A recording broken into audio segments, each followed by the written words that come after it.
Bueno, buenos días. Hoy vamos a ver lo que son las alternativas libres a XP.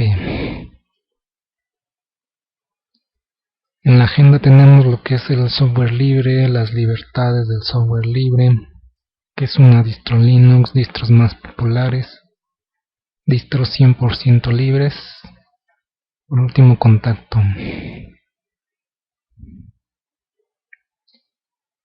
¿Qué es el software libre? El software libre es el software que respeta la libertad de los usuarios y la comunidad en grandes líneas. Significa que los usuarios tienen la libertad para ejecutar, copiar, distribuir, estudiar, modificar y mejorar el software. Es decir, el software libre es una cuestión de libertad, no de precio. Para entender el concepto, piensa en libre como en libre expresión, no como en barra libre. ¿Cuáles son las libertades del software libre? Un programa de software es libre si los usuarios tienen las libertades esenciales, como ejecutar el programa para cualquier propósito. La libertad de estudiar cómo funciona el programa y cambiarlo para que haga lo que usted quiera. El acceso al código fuente es una condición necesaria para ello. La libertad de redistribuir copias para ayudar a su prójimo y la libertad de distribuir copias de sus versiones modificadas a terceras personas. Esto permitirá ofrecerle a toda la comunidad la oportunidad de beneficiarse de modificaciones. El acceso al código fuente es una condición necesaria para ello. Si el software libre no cumple con estas 4 libertades, el software no se considera 100% libre o no se considera libre, cosa que sucede con el sistema operativo Windows y Mac OS y sus derivados. Entonces, ¿qué es una distro Linux? Es una recopilación de programas y ficheros organizados y preparados para su instalación. Estas distribuciones se obtienen a través de Internet o se compran los discos, y esto trae todo lo necesario para instalar un sistema Linux bastante completo. En la mayoría de los casos, los programas nos ayudan a hacer una primera instalación, y todos los distribuidores de Linux ofrecen bajar su programa o sus distribuciones vía FTP, todos sin cargo alguno. En las distros más populares tenemos lo que es Debian Linux. Aquí vamos a ver por qué la Free Software Foundation considera que no es una distribución 100% libre, pero es una opción que ustedes pueden utilizar. Entonces dice: el contrato social de Debian proclama el objetivo de hacer que la distribución esté formada completamente por software libre. Mantiene voluntariamente el software que no es libre fuera del sistema oficial de Debian. Esto es bueno, sin embargo, proporciona un repositorio de software que no es libre. Según el proyecto, este software no es parte del sistema Debian, pero el repositorio está alojado en muchos servidores principales del proyecto. Los usuarios pueden conocer rápidamente el software disponible consultando la base de datos en línea de Debian. Entonces este no es considerado 100% libre, ya que proporciona un repositorio de software que no es libre. Un repositorio es un servidor que contiene software que no es libre, que pueden ser utilizados por los usuarios de Debian. Entonces no es considerado 100% libre. Fedora tiene una política clara sobre lo que se puede incluir en la distribución y parece que la respeta minuciosamente. La política requiere que la mayoría del software y todas las tipografías estén disponibles bajo una licencia libre, pero hace excepción para ciertos tipos de firmware que no son libres. La decisión de permitir ese firmware en su política impide a Fedora cumplir con las pautas para distribuciones de sistemas libres. Esto quiere decir que Fedora contiene firmware que no es libre y por eso no se le considera 100% libre. Mandriva Linux tiene una política declarada sobre qué se puede incluir en el sistema principal, basado en la política de Fedora. También incluye ciertos tipos de firmware que no son libres. Permite la inclusión de software publicado bajo licencia artística original, a pesar de que se trata de una licencia que no es libre.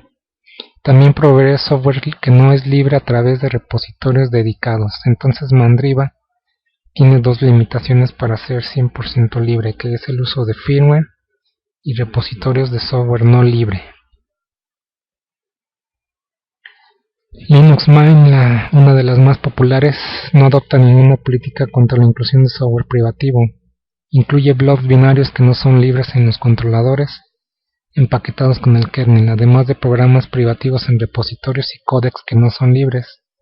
Esto es, permite utilizar, por ejemplo, lo que es MP3, MP4, algunos códecs para video, para audio, que no son libres, incluye software privativo y no se le considera 100% libre.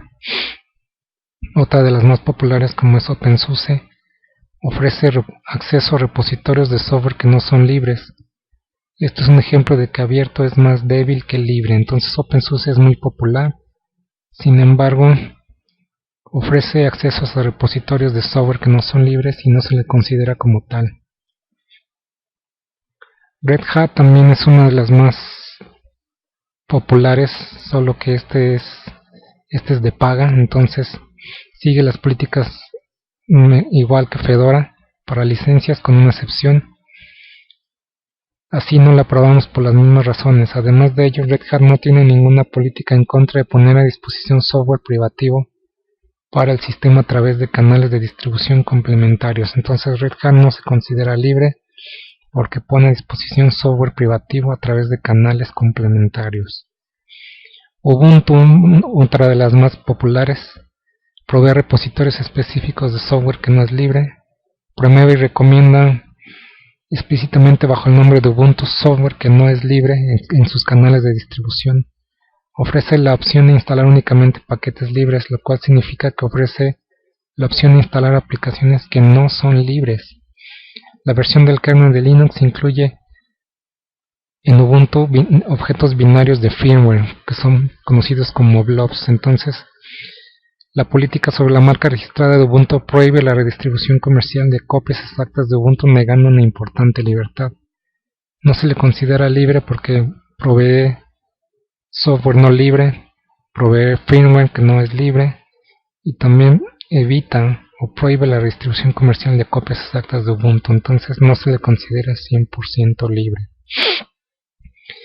En contraparte, y a lo que nos lleva este tema, o lo que nos ocupa en esta exposición, es distribuciones 100% libres. Estas las vamos a conocer, que son distribuciones completas y listas para usar. Los desarrolladores se han comprometido a seguir las pautas que dicta la Free Software Foundation para distribuciones de sistemas libres. Esto es, que incluyen y proponen exclusivamente software libre, rechazan aplicaciones, plataformas de programación, controladores, firmware, blobs, juegos y cualquier otro software que no sea libre, así como también manuales y documentación que no lo sean. Dentro de estas distribuciones tenemos lo que es Black, que es una distribución Linux basada en Fedora. Tenemos a Dragora, que es una distribución independiente basada en el concepto de la simplicidad. Esto es una distro minimalista.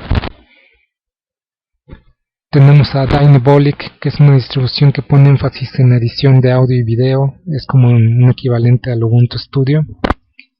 GNU-Sense, una distribución de Linux basada en Debian con el patrocinio de la Free Software Foundation, y esta es una de las utilizadas por Richard Stallman, el padre del software libre. Music Linux, una distribución de Linux basada en Knoppix con un énfasis especial en la producción de audio. También tenemos Parabola Linux, una distribución basada en Arch que prioriza la gestión sencilla del sistema y de los paquetes. Tenemos a Triskel, una distribución basada en Ubuntu y destinada a las pequeñas empresas, usuarios domésticos y centros educativos. Y tenemos a Ututu, que es una distribución basada en Gentoo, fue el primer sistema Linux completamente libre reconocido por el proyecto GNU. Personalmente yo recomiendo el uso de GNU-Sense, ya que está basada en Debian. Funciona como si fuera un sistema Debian completo, sin las limitaciones del software privativo. También tenemos a Triskel, que está basada en Ubuntu. Su manejo es sencillo, utiliza paquetes de tipo Debian. Y como última opción tendríamos a Ututu, solo que Ututu está en reconstrucción, está pasando por un momento difícil. Por eso podremos usarlo, pero no hay una actualización a lo que es el año 2014, cosa que sí sucede con Triskel. y con Genius Sense, que está la versión 3.1 a septiembre del año pasado. Este es mi contacto, cualquier duda pueden contactar y nos vemos la próxima.